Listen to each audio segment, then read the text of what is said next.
a clear narrative of God's existence linked to humanity. At our last meeting, I made a very serious statement that Reverend Sun Myung Moon is the Messiah that humanity has been waiting for. I know this is a strong statement, and therefore cannot be explained in a single video. Today, we will begin this journey together. I will present the first indisputable evidence that helps define the identity of the Messiah of the Second Coming.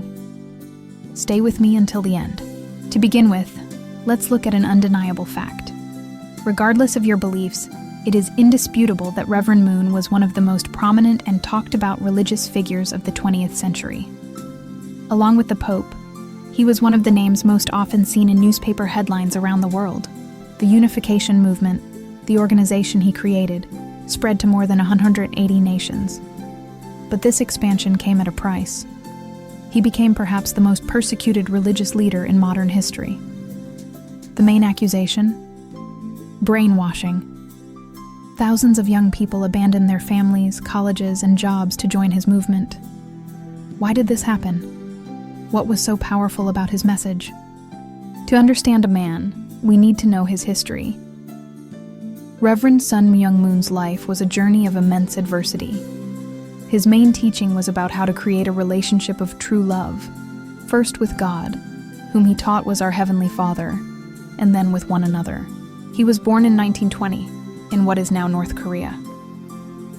His life changed forever in his teens. In 1935, at the age of 15, when he claims to have received his calling directly from Jesus Christ, in a vision, to complete the mission that had been interrupted 2,000 years earlier.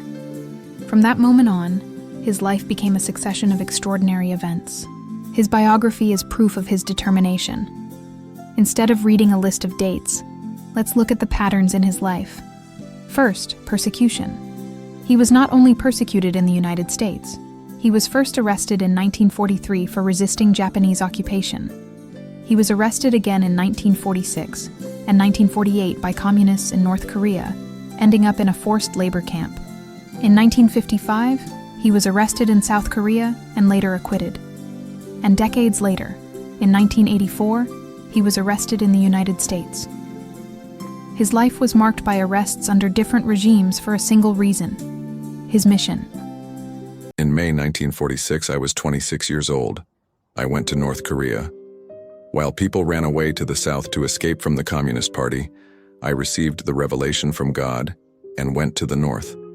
I started witnessing, and soon people joined, and the church became large. At the same time, I received persecution from the established churches, saying that I had stolen their believers. Only 2 months after I started witnessing, the suspicion was that I was the spy for South Korea, but I wasn't guilty. From that day on, the life of torture started in prison and lasted for 3 months. I was forced to confess and was hit without limit. I never crumbled under torture despite flesh being torn off and shedding blood. I never prayed asking for help, God's help. On the contrary, prayed to comfort God, saying, "Don't worry about me." Afterward, I was arrested 2 times and was put in Funnam prison. I waved toward the members who were crying in the public court, saying, "Chin up." The reality of Funnam prison, a nitrogen fertilizer factory where I was sent, was as cruel as can be. All the meals of the day were 2 small cups of rice and 1 cup of soup. Every day I packed a large amount of ammonium sulfate into sacks and carried them away. My clothes were melted and worn out, and my skin was crumbled. Near half of prisoners died within 1 year. I made one determination under the environment in which people ate the rice in the mouth of dead people.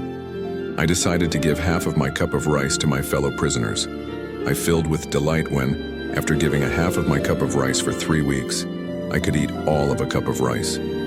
The life at Funnam prison lasted 2 years and 5 months. I received a model laborer award during that period. When I realized I had witnessed 12 disciples, the Song of Restoration, which I wrote in prison, has been sung at church services even now. In 1950, the Korean War broke out. UN forces bombed Funnam, and I was freed from prison. My heart, at 30 years of my age, had been filled with new determination. Even when I was tortured in prison, I first thought of the circumstances in which God Himself must go such a path, before thinking of the fact that he commanded me to go. I was arrested by the Communist Party. From that day on, the life of torture started in prison and lasted for 3 months. I was forced to confess and was hit without limit. In 1954, he founded the Holy Spirit Association for the Unification of World Christianity, known as the Unification Church or Unification Movement. On April 11, 1960, Reverend Moon married Hak Ja Han, born on January 6, 1943. On that occasion, they declared, "Our mission as a couple is to fulfill the mission we have received from God. God desires to extend the kingdom of heaven to this world. So from now on, we must walk the difficult path to become true parents who will open the doors to the kingdom of heaven." Therefore, they did not marry simply for an individual purpose, but because humanity needs someone in the position of true parents in order to build the kingdom of heaven. The blessings of marriage are not simply a meeting between a man and a woman, but a precious ceremony that continues God's work of creation. Marriage is the path to generating life, seeking true love between a man and a woman united as one being.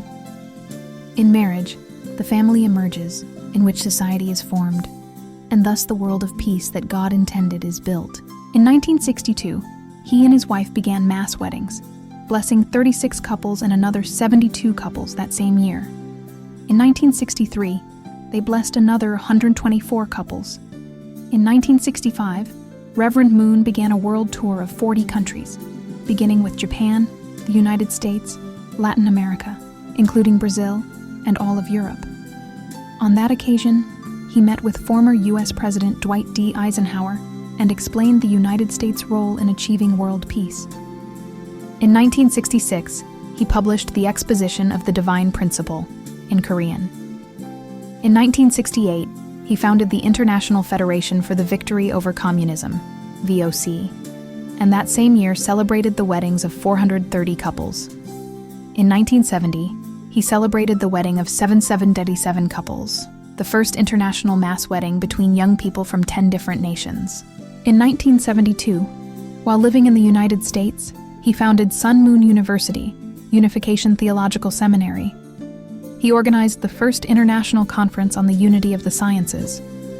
In 1973, he founded the Professors World Peace Academy, PWPA.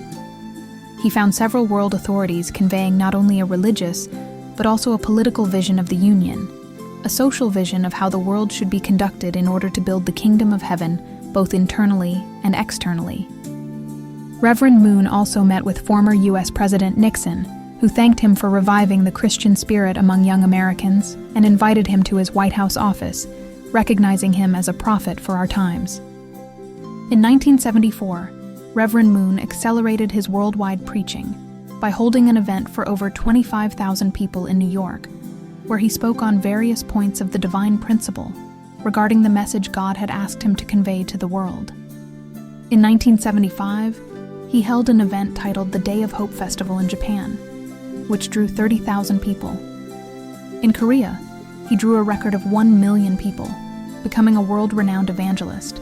Another major convention was held in New York City at Yankee Stadium in June 1976, drawing 50,000 people.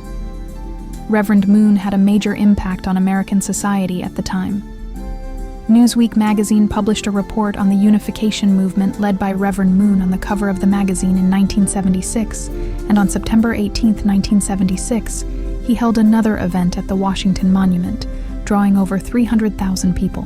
Reverend Moon was named Newsweek's Person of the Year, in addition to appearing in several articles about him. And in the United States, he was also recognized as the most influential person of that year in the United States. This shows that he began to work internationally, traveling to several countries. He predicted President Reagan's victory in the 1980 presidential election. No American polling firm gave Reagan any chance of victory, but Reverend Moon received a revelation from God that the next American president would be Ronald Reagan. On election morning, Reverend Moon's newspaper, the Washington Times, announced a landslide victory for candidate Reagan. He was pleased with the prediction and held the newspaper at the pre-vote press conference. According to the polls, he would never win. According to Reverend Moon, the United States was at great risk if a conservative, family-oriented, and God-believing person were not the President of the United States, as communism dominated a third of humanity, posing a great danger to the world. Therefore, at that time, only that candidate had a vision that could halt the advance of global communism. So Reverend Moon began to support him. But despite being considered one of the greatest opponents of communism, in April 1990, he and his wife were invited by the president and leader of the Soviet Union, Mikhail Gorbachev, to the 11th World Media Conference at the Kremlin Palace in Moscow. This meeting marked the beginning of a new relationship between South Korea and the Soviet Union. It is worth noting here that Reverend Moon led one of the largest anti-communist movements. In 1991, Reverend Moon made his first visit to North Korea since 1950, when North and South Korea were divided. At the invitation of the North Korean government, on December 6, 1991, Reverend Moon held a historic meeting with Chairman Kim of North Korea. They discussed issues such as religious freedom, economic cooperation, and the unification of the two Koreas. The Kim regime was the same one that imprisoned Reverend Moon in a concentration camp, murdered several of his relatives, and persecuted the Unification Movement. Reverend Moon met with President Kim with a compassionate heart. As for mass weddings, after the 777 couples in 1970, he and his wife blessed 1,800 couples from 20 countries in 1975, 6,000 couples from 85 countries in 1982, 6,500 couples in 1988 and 1989, 1,275 couples, and in 1992, he officiated a historic wedding for 30,000 couples at the Olympic Stadium in Seoul, Korea. Imagine 60,000 people from 131 countries receiving the nuptial blessing, the vast majority of whom were handpicked by him. Then there were other mass weddings, but no longer in a specific location. Weddings continued to be celebrated via satellite. The next one was for 360,000 and 400,000, this time in stages. In the next video, we'll delve deeper into the content of his message, the divine principle. What did he teach that captivated so many and intrigued so many others? What did you think of this evidence? Have you heard this story before? Leave your opinion in the comments. I'd love to hear your thoughts. If you'd like to follow this investigation with me, please give me a like and subscribe to the channel so you don't miss the next episode. Thanks for watching, and I'll see you next time.